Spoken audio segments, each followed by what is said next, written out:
Chimamanda Ngozi Adichie has shared nuanced views about her experiences as a black person in the United States, often emphasizing how these experiences differ from her life in Nigeria.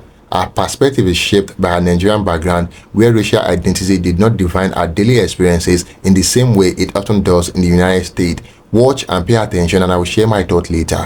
I very happily now was black, but I didn't always, because I became black in America.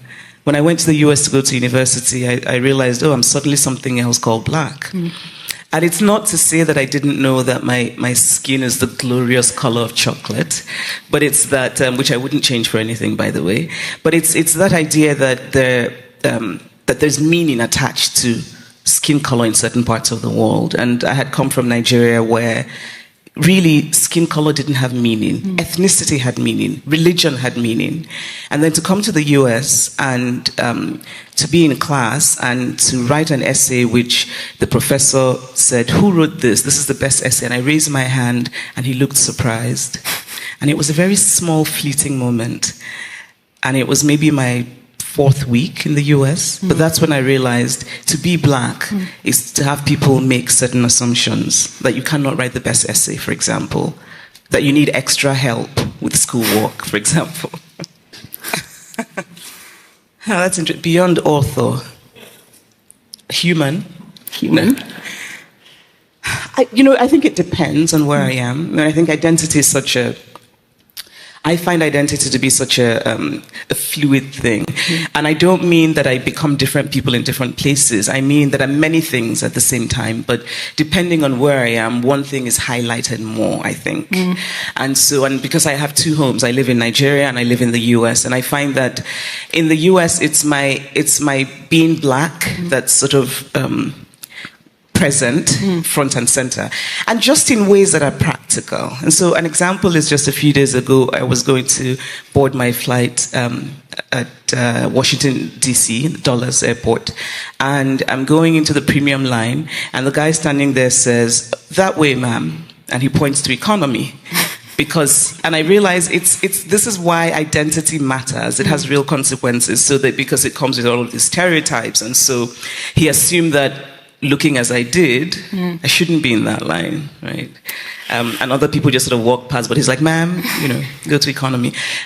In Nigeria, that wouldn't happen because most people look like me.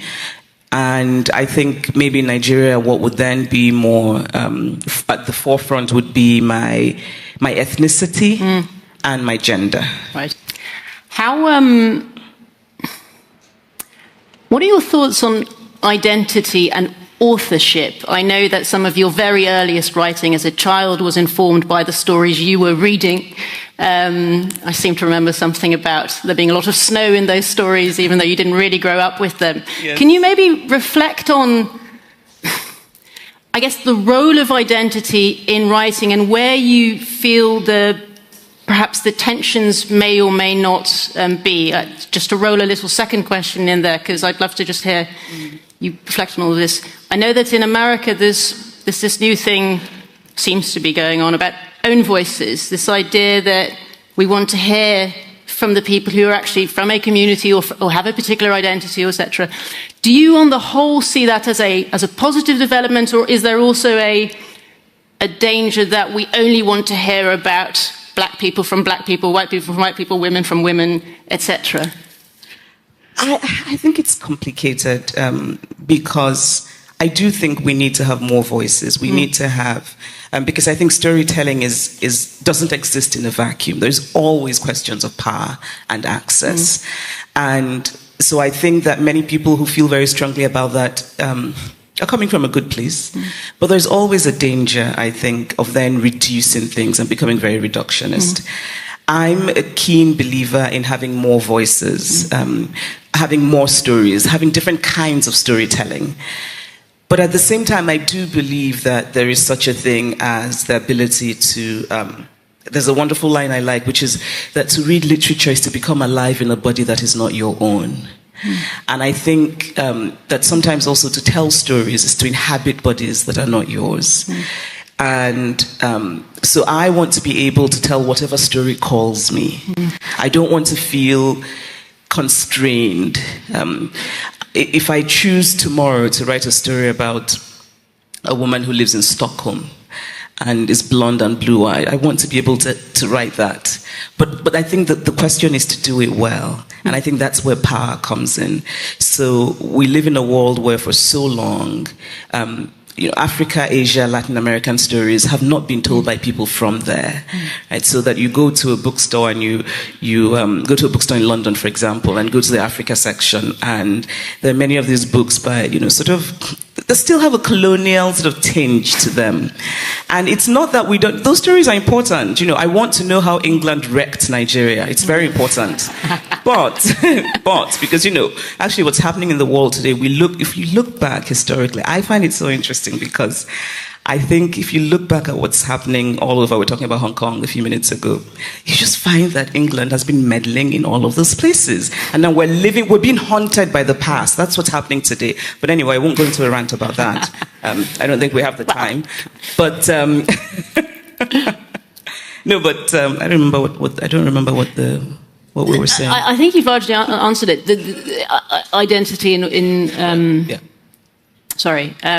I think you've largely answered it. But what I actually wanted to follow up with on there is the sensitivity around all this. And maybe that's quite a nice bridge to more generally language, literature, but generally also just discourse in this room and everywhere, and comfort, the need for comfort and staying away from discomfort. And I thought this would be a good moment to bring in my personal favourite, Americana, which you have once reflected on as your fuck you book. And no, I'm not saying this to embarrass you. It's probably, you may disagree, but it feels like perhaps the most honest, clear language in there, very unfiltered. For those so those two people in this room who haven't read it, can you start with just maybe talking us through a little bit? Your protagonist has a blog, and you seem to use that as a device, unless I'm completely misunderstanding it, to sort of speak unfiltered, if you will. Can you talk us through a little bit of that? By the way, I think it's more than two people. I think some gentlemen there, we don't know what the heck you're talking about. But don't worry, you haven't missed anything if you haven't read it.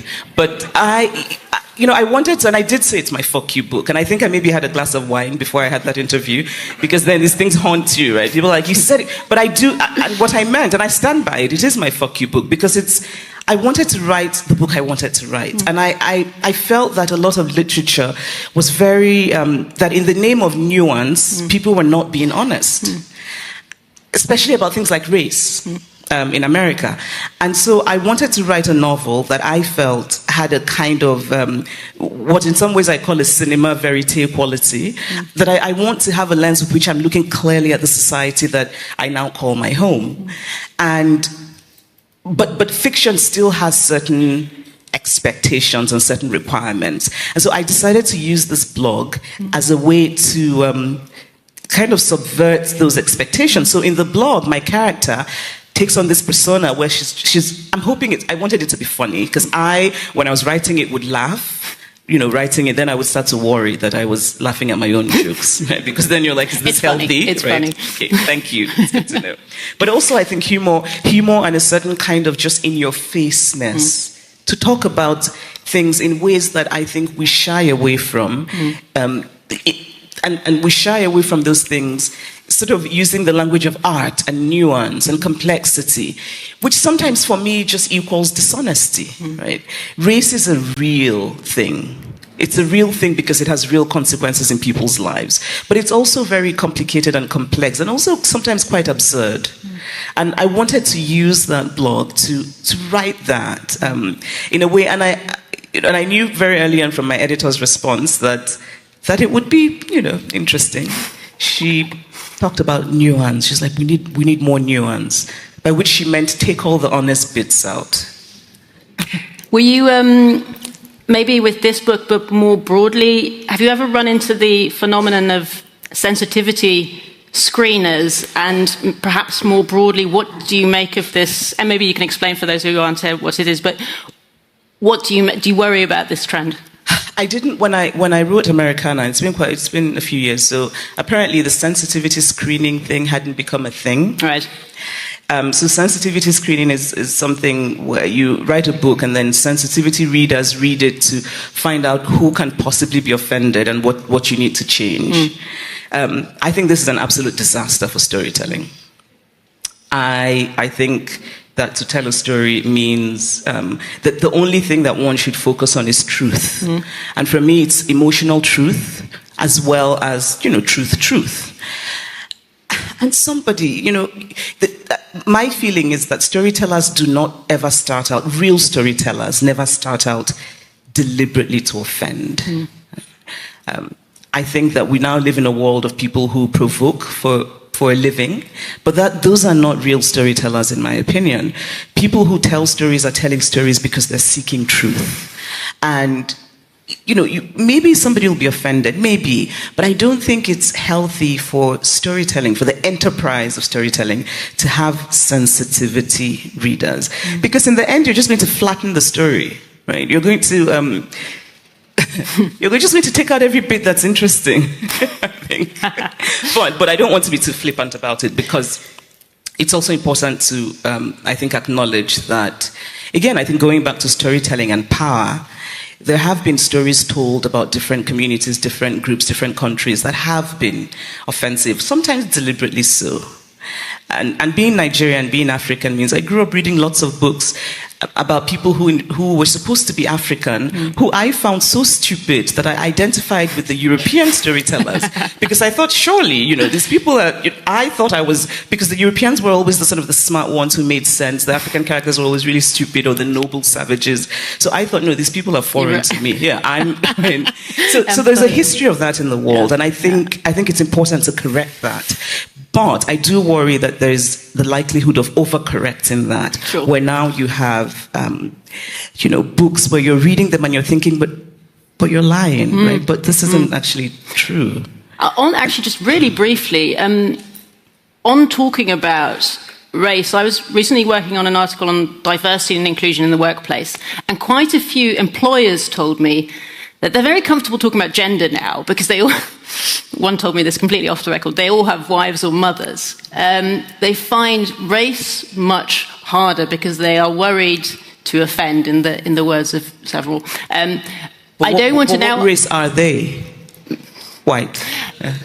I don't want to ask you, because I know you are often asked to represent all black people, but what would you say to people like that who are worried about saying the wrong thing and therefore leave the issue altogether? I think we need to become more comfortable with being uncomfortable. But I also think that we now live in a world where there's a kind of enforced orthodoxy of language, and I think it's very dangerous. So there are people who don't know what the latest word is, and when they don't use that latest word because they don't know it, somebody comes after them. So that kind of orthodoxy I find very, very dangerous. I believe very much in looking at context and intent. So I'll tell you a story. A friend of mine said, some of our key insights. 1. Learning race as a concept. Adichie has spoken about her initial surprise upon moving to the United States and realizing that her identity as a black person was something others would perceive first. In Nigeria, she was part of the majority ethnic group and did not see herself primarily through a racial lens. Her time in the US forced her to confront the concept of race and understand the weight of blackness in American society, which she described as a deeply formative experience. 2. Understanding African American history and struggles. Adichie respects and empathizes with the historical struggle African Americans have faced, from slavery to the civil rights movement and the ongoing issues with systemic racism. She has acknowledged that African immigrants like herself must make an effort to understand this history to appreciate the depth of the Black American experience, believing that understanding this struggle is essential to build alliance and mutual respect. 3. Complexity of black identity. Adichie has pointed out that being black in America is complex, and it often comes with both visible and invisible burdens. She noticed that black immigrants may initially experience this identity as a kind of shock, not fully grasping the prejudice and social expectations associated with being black in the United States. However, she emphasizes that learning about this aspect is crucial for navigating and thriving within American society. At number 4, reflection on racism, and microaggression. In various talks, Adichie has expressed her frustration with both overt racism and subtitle microaggression that black people often face in the US. She has noted how common it is to be judged based on racial stereotypes and biases, which limit individual potential and growth. Her work, particularly her essay and interviews, often underscores the importance of challenging these narratives and fighting for equality and justice. And lastly, celebrating blackness beyond oppression. While Adichie is vocal about the struggle that comes with being black in America, she also highlights the importance of celebrating black culture and identity beyond these struggles. She speaks to the richness of African culture and how being black should also mean celebrating heritage, achievements, and the unique contribution black individuals and communities make globally. Overall, Adichie's views reflect a unique perspective as an African immigrant in America. Her journey has given her an appreciation for the complexities of black identity in the US, and her insights often emphasize empathy, mutual respect, and the value of understanding shared and distinct experience within the black diaspora. And there you have it, guys. Kindly share your thoughts in the comment box below. Until next time, cheers and have a good one.